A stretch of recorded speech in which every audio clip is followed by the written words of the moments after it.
Welcome to the New Abbey YouTube channel. We are a Jesus community telling the biggest story of God in Los Angeles, and we're excited that you're joining the conversation with us today. Enjoy. So with that, the question that we have for you all today is, what is the biggest vision you have for your life that's scary to say out loud? What is the biggest vision you have for your life that's scary to say out loud? Enjoy.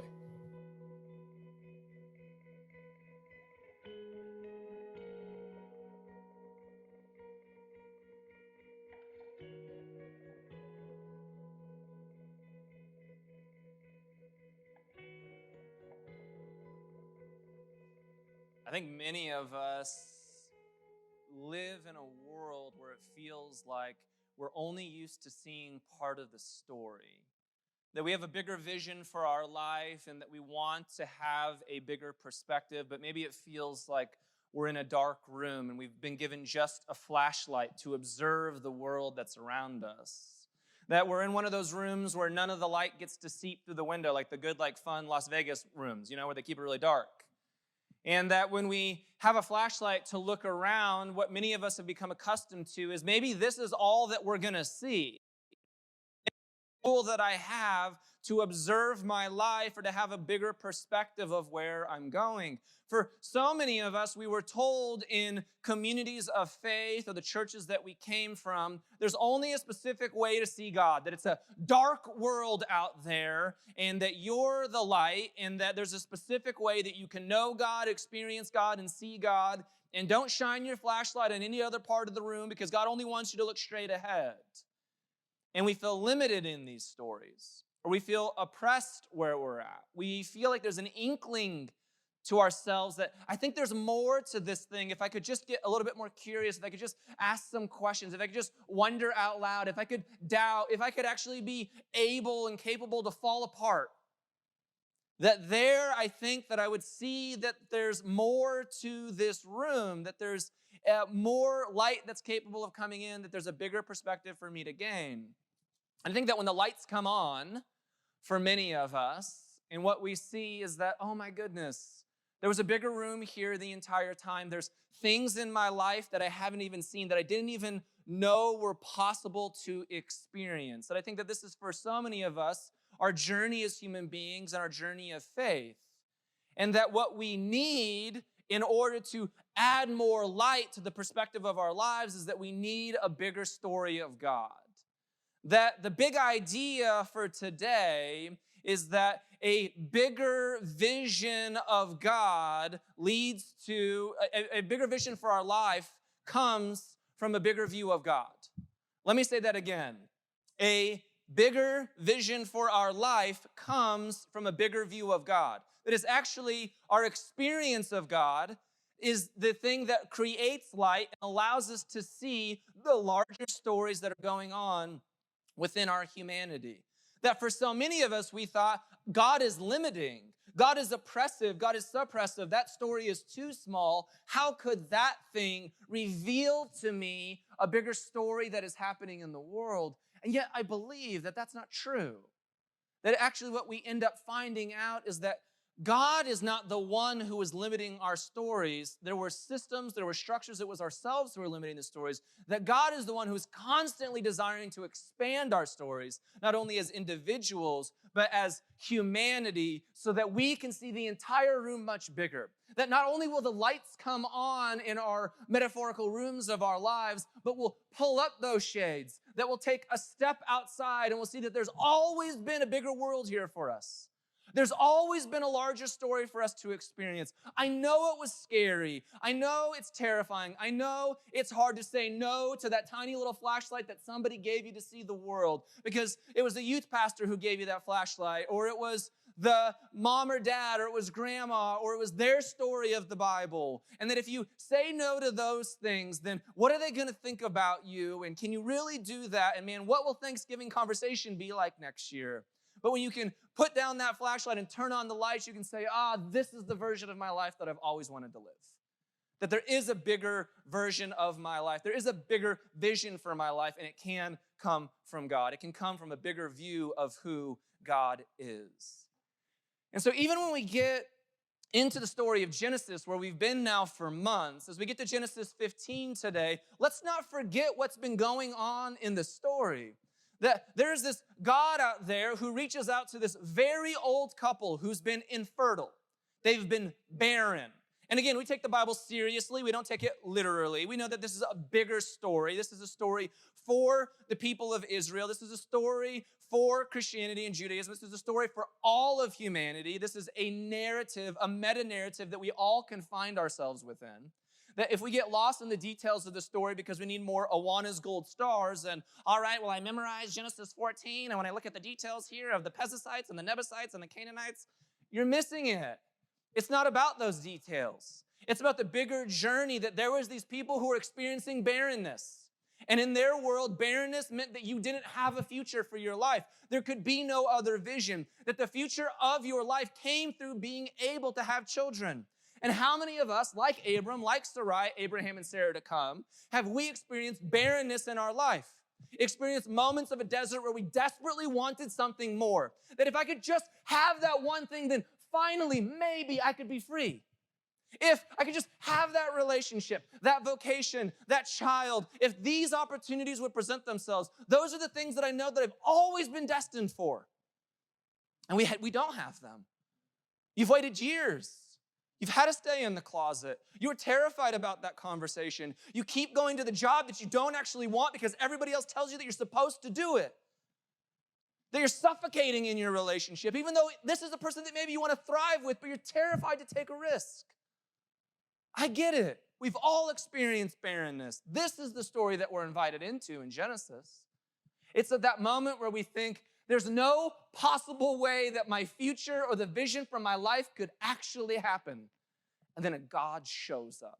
Not only are you barren, but you're old. Everything is working against you, asks you to move to a new land, asks you to leave everything behind, because it's called faith. Asks you to step away from the absolute, step away from the certitude, step away from the world and the understanding that you have, and says, I'm going to take you on a journey, and I know you don't understand it yet, but through you, I'm not just going to bless your life, but I'm going to bless the entire world. Man, that's compelling. How are you going to do this? Through your barrenness. Through you not knowing. Through you wondering what's next. That's where we find ourselves in a story about Genesis. That's where we find ourselves in a story about finding a bigger vision for our life through having a bigger view of God. But to do that, we're going to talk about some things. We're going to talk about blank fear. We're going to fill the dots in later. I know you're pretty excited for this. Then if we can talk about blank fear, then we're going to talk about don't play it safe. And if we don't play it safe on our lives, then maybe we do that by naming some things. And if we can name those things, then of course, blank some needs that we got going on. And if we can understand the blank needs that are going on, then we can talk about trust. And trust, come on, that's difficult for all of us. And if we can move from trust, then we can talk about blank rewards, not Ralph rewards. I don't know, we'll figure out what it is. That was such a bad dad joke. Oh my goodness. Wow, I am living into my reality. Then we can talk about not quid pro quo, because there's a bigger view of rewards out there. Then, of course, we'll talk about Chuck Feeney, everybody's favorite philanthropist billionaire. Then we'll talk a little bit more about generosity. If we understand generosity, then we can have a bigger blank vision for our lives. And if we can have a blank vision for our lives, then ignoramus is not a Harry Potter spell, but we'll talk about what it is. And if we can understand ignoramus, then we can understand blank God. So let's just do a little bit of that on a Sunday morning. If you have your Bibles like I do, old school, leather-bound, rice paper, come on. I love this. By the way, in the front of my Bible, this was given to me by somebody in youth group. It literally says, to Corey Marquez, from your Lord and Savior, Jesus Christ. Thank you. Let's go. I still love it. I love it. I love this little Bible. Or if you got your phones, or if you just want to follow us along the screen, follow along with me in Genesis chapter 15. It goes like this. After this, the word of the Lord, or Yahweh, came to Abram in a vision. Do not be afraid, Abram. I am your shield, your very great reward. But, I always love big buts in the Bible because you know that something else is coming. Abram said, O sovereign Lord, what can you give me since I remain childless? And the one who will inherit my estate is Eliezer of Damascus. And you're like, man, I have no idea what's going on here. In Abram's world, again, they're experiencing barrenness and infertility. The thing that they want most in the world is not coming. And so one of the ways that Abram can share his wealth that he's accumulated, this new blessing of God as they've moved from a land of Ur, from the Babylons, into this new promised land, as they've gone down to Egypt and back, as they've accumulated all of this wealth and land, Abram is like, great that I have all of these things, but I have nobody to give it to.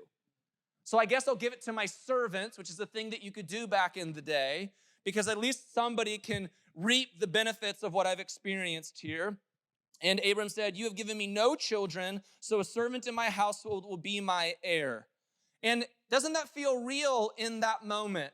That we've heard sermons or audacious words from God, and we've heard these ideas that God wants to bless us, but you're like, yeah, but I've been praying all this time and nothing's happened. And you're saying that, yeah, you're going to be my shield and you're going to be my blessing and you're going to be my great reward, but we still have no kids. That's the thing that you told us was going to happen. And there's these moments of, I know you're saying it's true, God. I know these other people are saying it's true, but it's not what I'm experiencing in the reality of my life. Thank God that the Bible is honest with us, that we've all been there. We've all had these moments. We've all had these times in our lives where we want to trust. But our experience feels like nothing's changing. Then the word of the Lord came to him, this man will not be your heir, but a son coming from your own body will be your heir. And then he took him outside and said, look up at the heavens and count the stars, if indeed you can count them. This is one of those mic drop moments from God, where God's like, don't give me your limited narrative for your life that you don't have an heir. I'm going to give you a son. And more than that, look at the stars. Your family is going to bless the world, and they're going to have kids, and they're going to have kids, and they're going to have kids, and you get a kid, and you get a kid, and we all, right? It's one of those kind of things that God's saying here. So God's doubling down in this story. In the moment of more barrenness, of more wondering, of fear, of being scared, of anxiety, of like, I'm not sure, God's like, I'm not only going to do that, but I'm going to do so much more. And there's this juxtaposition, there's this tension that Abram's experiencing, that we would all experience in a moment like this, where it feels like we're being promised something but experiencing something completely different. And so Abram believed the Lord, and he credited it to him as righteousness. He also said to him, I am the Lord who brought you out of Ur of the Chaldeans to give you this land to take possession of it, which in the ancient world, land was everything. God's like, not only going to give you family, like you're going to be a billionaire in your day, you're going to have wealth to pass on so that they can have wealth to pass on and they can have wealth to pass on. Because if you're going to have kids, that's one thing. But to give your kids a home where they feel safe, secure, and nurtured, that's another. And that's why I'm giving you this land, that God keeps just adding to the vision for Abraham's life. But Abram said, O sovereign Lord, how can I know that I will gain possession of it? So the Lord said to him, bring me a heifer, a goat, and a ram, each 3 years old, along with a dove and a young pigeon. You know, as God says to most of us in our prayers. God, I'm not sure what's going on here. No big deal. I'll explain it to you. I just need a goat, a dog, a pigeon, right? You do not say dog in a story like that in Los Angeles, people. That is, people will cut you for saying things like that. And forgive me, I did not mean to say that, but these other animals for the sacrifice. So Abraham brought all these to him, cut them in two, and arranged halves opposite each other. The birds, however, he did not cut in half.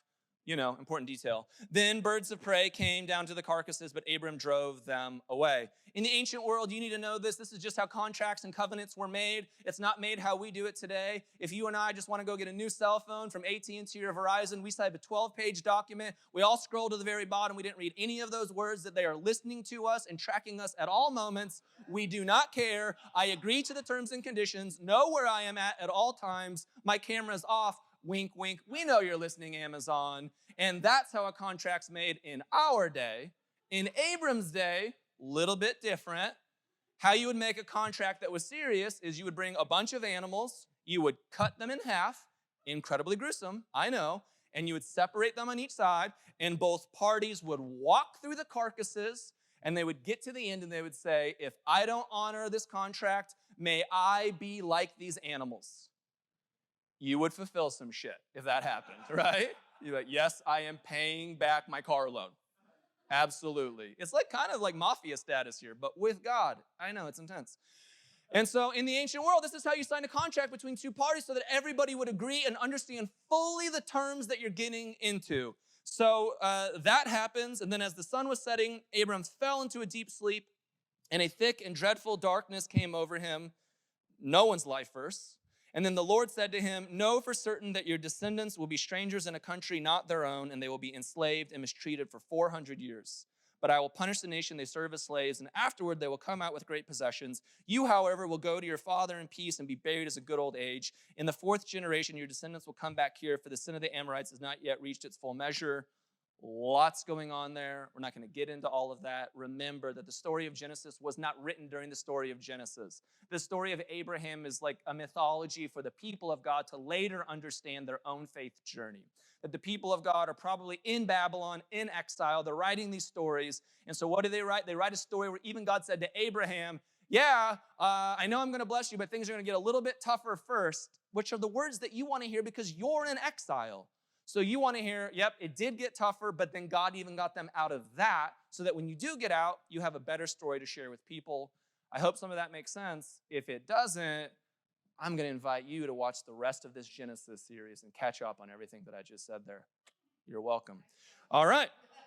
When the sun had set and darkness had fallen, a smoking fire pot with a blazing torch appeared and passed between the pieces. Obviously. On that day, the Lord made a covenant with Abram and said, to your descendants, I give this land from the river of Egypt to the great river, the Euphrates, and the land of the Kenites, Kenizzites, Kadamites, Hittites, Perizzites, Rephaites, Amorites, Canaanites, Girgasites, and Jebusites. All right. That was also a bad dad joke. Here we go. Bigger fear is where what we need to have a bigger vision if we're going to have a bigger view of God, which I think is an odd thing for a pastor to say on a Sunday morning. That when God speaks to Abram, he says, do not be afraid, Abram. Fear not, which is the most common phrase found in the entire Bible, found over 300 plus times. What we've probably heard about a phrase like that is that when God says, do not be afraid or fear not, we've probably heard sermons of, you're not allowed to be afraid. If you are afraid, you are showing that you are not faithful to God. Those people never read a book. That is not what this is about. This is saying, do not be afraid because of course you're afraid. Because of course you fear. Why? Because you're a human being. So God is saying, you do have fear, you will be afraid at times, and as you risk and as you live into your life, there'll be more things that you're scared of. Today, am I less scared or more scared because I have kids? I am terrified in different ways. There was a season in my life, I was terrified of the ball across the street that my kids would go after it. Now I'm getting to a point where I have kids where not too many years from now, they're going to be teenagers, and God will give me a new opportunity to be afraid. Because that's how it works. We're fearful all of the time.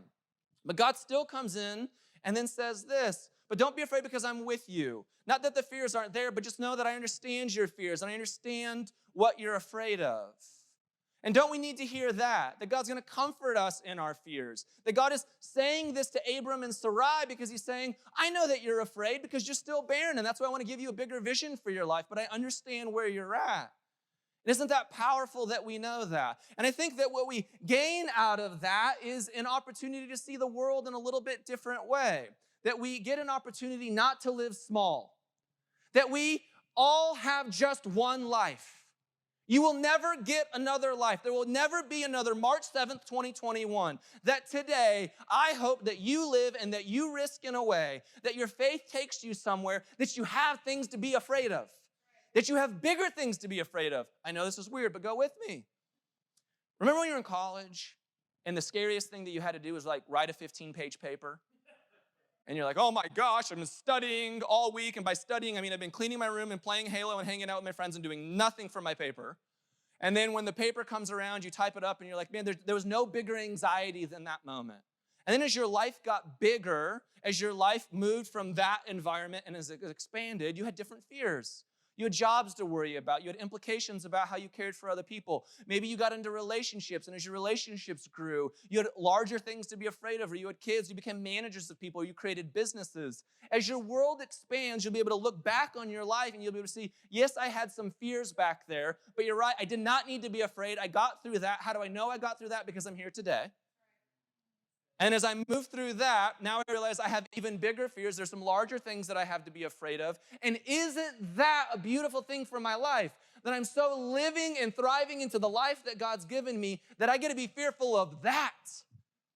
That in a season of my life now, not only as a pastor, but as a business owner, as somebody who works for a corporation, what I realized is there was a season in my life that my employment only affected me. Now I know that my employment affects lots of other people. That's a gift in the world. My fears have only gotten bigger because I've risked, because I've taken chances. And your fears will increase as you fall in love, as you seek out curiosity in that relationship. If there's difficult things going on in this relationship, but you know that this is the person for you, you're going to take new risks because you can continue to be right in those arguments or you can be of service.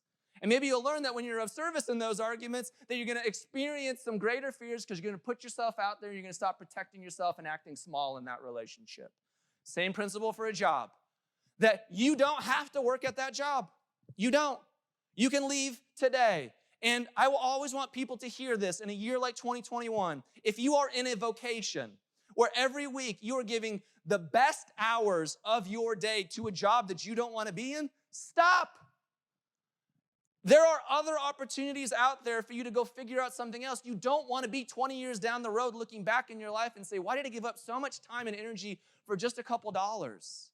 That we live in this incredible world that if today you wanted to move to the south of France and start a farm, honestly, for like $1,500, you could be on a plane and rent a flat. I'm not saying it won't be without fear. Of course it will. That's the story. But it's your life. Go live it. Give everything that you have to it in a different way. And one of the ways that we overcome fears, we just name it. We name what those fears are. I'm scared. Here's my fears in my life. I'm scared that if I start a church like this, that all of the people who used to invite me to their churches to speak, and all of my dreams to be an author, and all of my dreams to be this kind of pastor are going to be taken from me because they're going to know that I'm inclusive, because they're going to know that I love all people for who they really are, not wink, wink, come as you are, but really for who they are. That if I go take this risk, then all of the money that they're paying me is going to be taken, and I'm going to have to live scared. And guess what happened? I lived for a year and a half of starting New Abbey incredibly depressed. Because how I measured myself before was that thousands of people showed up into a room, and they applauded at a great sermon, and now I had 12 people in a living room. It was a terrible moment of risk and fear where it exposed so much ego and insecurity within me. But now, 7 years later, I'm so grateful every day that I took that risk. And I have more things to fear now. Great. Because what I learned is I can just name those things. And when I name those things, they don't have to have limiting voices in my head, and they don't have to take power over me. It can be there. Of course, I got 3 kids. Every parent is terrified that something will happen to their kid. Great, I get to name it. I get to name that's real. And I get to trust in a different way, that I don't have to be afraid of it, even though I'm afraid of it. That's what faith is. We don't live in the certitude or the absoluteness of it, but we live in an opportunity to expand our visions and our narratives. That if we're going to move from bigger fear, name the fears that we have, then it will allow us to move into bigger needs. I think you're already picking up the pattern here about how we're going to fill in these blanks. And the needs in the story is God says to Abraham, do not be afraid, Abram, I am your shield. Or the other word that's in the Hebrew there for shield is actually the word for sovereign or monarch. That in the ancient world and throughout lots of history, the monarch or the sovereign that you followed, these were the people that protected you. They gave you security in the world. And that many of us don't live in a world right now where we need a shield that we hold up because we're protecting ourselves from bullets or arrows or rocks that are being thrown at us. But we still desire a metaphorical shield. That some of us are just worn out. Let's name that today in the fears that we have. We're just tired. We're just exhausted. We're just exhausted from exerting ourselves so much, from putting so much out in the world. We're exhausted from trying to be somebody that we're not. We're exhausted for all kinds of reasons. And what we want more than anything is for that, is for God to be the sovereign, to be the shield that stands in front of us so that we can just sit and rest. That we can take a breather for a moment. And that as we live into our life, of course, there will be bigger needs. As I was saying before, I don't have less needs in my life today. I have more needs in my life because there's more people that I have responsibility and care for. And that's true of every human being. As we live, and as we live well, then of course we invite other people into our lives, into the beautiful Venn diagram and mix that is our humanity. And as we do that sometimes, we feel like there's a lot of responsibility that's upon us.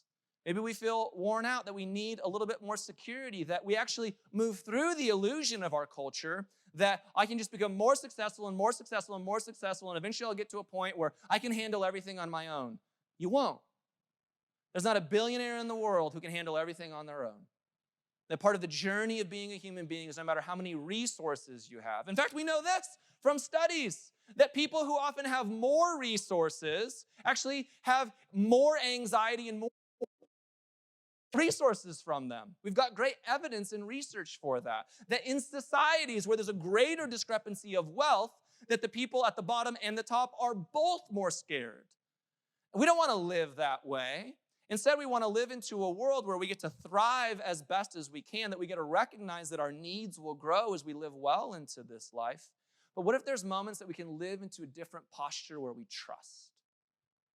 And I think trust is a word that I grew up with a life first when I was a little boy. Trust in the Lord with all of your heart. Lean not on your own understanding, but in all of your ways acknowledge God, and God will make your paths straight. And those were words that I would just say over and over again, but those words to me at one point in my life, they meant all certitude. I thought that God was magic. I thought that God was an equation, that if I did certain things, that God would take care of all of my needs. If I prayed long enough and did quiet time and went to church on Sunday morning and then Sunday night and then Wednesday night youth group and I did all this stuff, and especially if I didn't do these things over here, particularly like touch a boob or something like that when I was a teenager, then God would bless me. And I know I say it as a joke, but we all had these things that we made God some equation in a way where we said trust, but we really just thought, if I do this, then God will do that. And what if that's not how God works? What if it's just an invitation to live into a different way? I love that in Judaism, when you wear a yarmulke, the reason that you wear a yarmulke above your head is just a reminder that there's something above you. What a better posture to live into. That you do your best. Give everything that you got. Work hard. Thrive, live into that dream. Don't make your life small. Don't play it safe, because this is the only life that you get. But then at the end of the day, always be reminded that there's something bigger than you out there. And then maybe when you live into that dream and you thrive in that way, you'll have a moment just to take a breath and go, it feels good that I don't have to hold everything. And when I trust, guess what? Bad things might happen. Bad things happen to good people. This isn't the answer to all suffering. Sometimes we think if I do good over here, then bad things will never happen to me. Doesn't work that way either. Jesus says, the rain comes on the good and the evil, and the sunshine comes on the good and the evil. That's just the way that things work on planet Earth. But that shouldn't stop you from living your life. That shouldn't stop you from thriving. That shouldn't stop you from giving it all you got. And at the same time, that you can live into a posture of just trusting. Not with absoluteness, not with certitude, but for freedom. For freedom that you don't have to hold it all together. As you move from bigger fears and as you have bigger needs, eventually you move to bigger rewards. That the verse says, do not be afraid, Abram, I am your shield and your very great reward. This is not a message now on name it and claim it, although I would very much like that. That would be way easier for our finances. Instead, this is a reality of a different posture and way of being in the world. That the reward that God's saying, this is the word for gift. This is not quid pro quo. That many of us believed that if I do these things, if I bless God in this way, then God will bless me. And we almost felt the pressure of it. I grew up in environments where it's like, you're not worshiping hard enough, Corey. You know, where you're like trying to like get yourself going for like the Chris Tomlin song. And you're like, yes, Lord. Yes, Lord, is this what you want? And I'm not mocking it, but sometimes I felt that pressure. Some of it was beautifully genuine, by the way. Let me never take that away from myself. There were moments where I needed that. I still need that. There are moments in my life, I don't care how hoity-toity, liberal elite, whatever books that I read, where you know what I need is just a good old Hillsong song, and I need to walk down the street and just say, yes, Jesus, wash over me. I'm fine with that. I'm okay with that reconstruction in my life. We all need different tools. Instead, this is a bigger story about how you perceive God. That God is a God who just gives gifts. God is not some weird parent who needs you to love God before God can love you, but we talk about God sometimes that way. That's weird parenting. There are parents out there, I may have grown up with a few, says my therapist, and tens of thousands of dollars, where I needed to prove my love to them before they would give their love to me. That's unhealthy. It's the parent who should be giving the love. In this story, it's the infinite one, the Alpha and the Omega, the God of the universe who has an endless capacity to give you, the finite one, the fragile one, the broken one, the limited one, all of the love that you need. You don't need to be in some weird relationship with a God where you're like, you didn't say enough prayers today. That's weird. These people are going to hell. What? No, this is a God that when you take a million away from infinity, you still have infinity. That there are endless sunrises, that you have consciousness, that you have breath, that you have life, that there is beauty, that there is love, that there are babies crying right now, that there are people making love, that art is being made, that there's real pain being figured out, there's brokenness that is being transformed, that you have a God who is endlessly a part of those stories, infinitely offering God's self so that you can truly enjoy this gift of life, this one life that you get. How beautiful that we have a God like that. That when I think about the word grace, which is an idea of gift, it is an unconditional love of God that meets you exactly where you're at. Grace is an unconditional love of God that meets you exactly where you're at.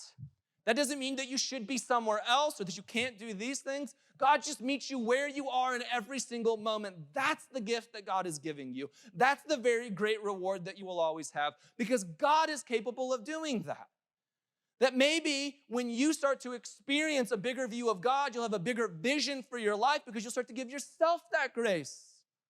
That the divine is not terrified that just happened in your life right now. The divine is still there, has never left, and constantly offers more love and more love and more love and more grace and more grace and more grace and more kindness, and you're still breathing and you're still here and you still have, I know it hurts so much. I know you don't think you're going to get through this, but you're here and you've been here before and other people have gotten through it, and there's so much beauty to your life ahead, and there's a story that you're going to tell, and this is a story of a God who keeps showing up in bigger ways. That we have bigger rewards in our life when we're willing to risk in different ways, that bigger fears and bigger needs to lead to bigger rewards because it changes our posture of who God is, because now we can live generously. That we all are all the gods that we follow. And that if we believe that God is generous, we will live generously. Not a weird generosity where we got to give something to get something, but a free generosity that when we start to live generously with ourselves in that way, then we'll start to live generously with others that way because we know this is generously how God lives with all of us. And then this leads us to a bigger vision. That a bigger vision for our life is that moment where God takes Abram outside and says, I know that you're so focused right now on the problem that's in front of you. You don't have a kid, and God's not even just minimizing that. God is saying, I want to give you even a bigger vision than that. Just look out at the stars, get out of that room, turn off the flashlight, go outside, and see that the whole world is lit up for you right now. Everything the light touches is yours. I don't think that's from the Bible. And then even in the world that we live in, we have bigger expanding views of the universe. We have telescopes. We're like, oh my gosh, I got out of a room and I saw an entire world. And we're just like one planet in a solar system that's within a galaxy, and there's hundreds of billions of planets and stars within every galaxy, and there's hundreds of billions of galaxies. And should your mind be blown right now? Yes, it should.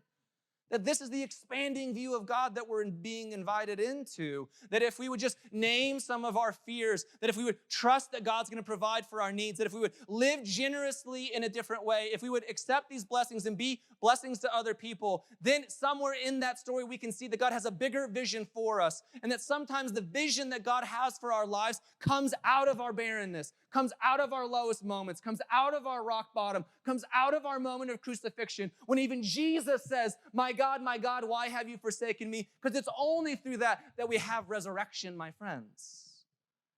Isn't that a powerful story? It's not what any of us want. No one ever asks for these things. No one ever wishes them upon someone else, but you know it was out of that that you got here and that you have something bigger and a bigger vision to offer the world. And that we all need to tell the bigger story of our lives in a more powerful way. That when we have a bigger vision, then eventually I think that we live just into a bigger God. And what I love about the story of Abram in Genesis 15 and the story of all of the carcasses that are laying on each side and just how contracts were made in the ancient world, something powerful happened in Genesis 15 that was radically revolutionary for the ancient world. In this story, God and Abram do not walk through the middle of these carcasses. Only God does.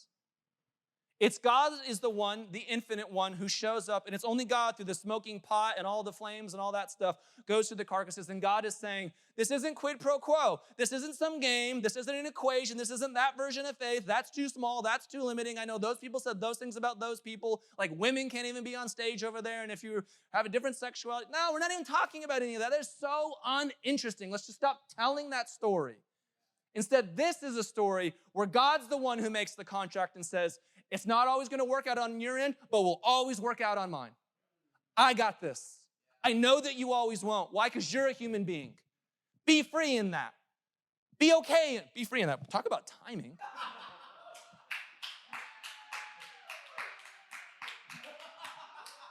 Not planned, but pretty good. Be free in that. Have a bigger story for yourself. Give yourself a break. Give yourself some grace. Give yourself some love. Give yourself some kindness. I got this. That was the radical shift of a bigger God that happens in Genesis 15 that hadn't happened in the world at that time. Everybody else's view of God in the ancient world, and still up to this day, is some small, minute, oppressive God that sounds more like a dictator or Santa Claus than the infinite giver of grace and love in the world. And this is a story that continues on into the story of Jesus, where God is up and saying, I got this. I want to show you a bigger way. Where you get to learn to love me, where you get to learn to love yourself, where you get to learn to love others, where you even get to learn to love your enemy, and together we're going to do some healing work. And guess what? Along that story, there's going to be some jobs that you don't want, some relationships that are going to not work out, and some things that you never wish upon anybody else. And even in those dark moments, even in your barrenness, even when you don't have everything figured out, even in the middle of your Lenten season, I got this. I will show up. And when you can have a bigger view of me, then I promise you're going to begin to have a bigger vision of the world. Know that when you open up those curtains and you outside, I made all of this and it's for you. And so it's a question we get to ask ourselves, New Abbey. Which story do we want? Keep doing the work of deconstruction. Keep asking the questions. Keep doubting. Keep figuring it out. But maybe this is a moment where you're going to say, but I want a bigger God. Because I want a bigger God. I am what I serve. And I want a bigger God, and I want to be in service to that thing in a different way because I want a bigger vision for my own life. Because I don't want just a bigger vision for my own life, but I want a bigger vision for the entire world. Now that sounds like a journey of faith that I'm interested in. You're going to get back into your groups, and we're going to answer this question with one another. How can you take one step towards a bigger vision of your life? Enjoy.